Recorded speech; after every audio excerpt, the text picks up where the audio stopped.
اعوذ باللہ من الشیطان الرجیم بسم اللہ الرحمن الرحیم اللہم صلی علی محمد وآل محمد۔ رجب المرجب کی پہلی جمعرات ہے۔ آج ایک چھوٹا سا عمل آپ کو بیان کر رہے ہیں، اور اس عمل کی برکت اور خیر آپ خود ملاحظہ کریں گے۔ امام صادق علیہ الصلوۃ والسلام سے روایت ہے، اور آج جمعرات کا دن ہے اور رجب المرجب کی جمعرات ہے۔ امام فرماتے ہیں سورہ واقعہ کے بارے میں کہ من قرأ فی کل لیلۃ جمعۃ الواقعہ احبہ اللہ واحبہ الی الناس اجمعین۔ جو بندہ بھی سورہ واقعہ ہر شب جمعہ تلاوت کرتا ہے، اللہ اس سے محبت کرتا ہے اور لوگوں میں اس کو محبوب بنا دیتا ہے۔ وَلَمْ يَرَى فِي الدُّنْيَا بُؤْسًا أَبَدًا۔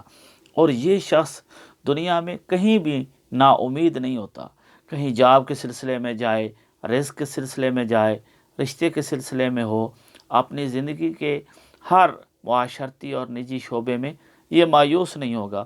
ولا فقراً ولا فاقتاً، اور نہ ہی یہ فقر اور فاقہ دیکھے گا، تنگ دستی اس سے دور ہو جائے گی۔ اپنے مقدر کا رزق یہ پائے گا کہ لوگوں کا محتاج نہیں رہے گا۔ ولا آفۃ من آفات الدنیا، اور دنیا کی جتنی بھی مشکلات ہیں، اللہ کی ذات اس شخص کو جو سورہ واقعہ کو پڑھتا رہتا ہے اس سے دور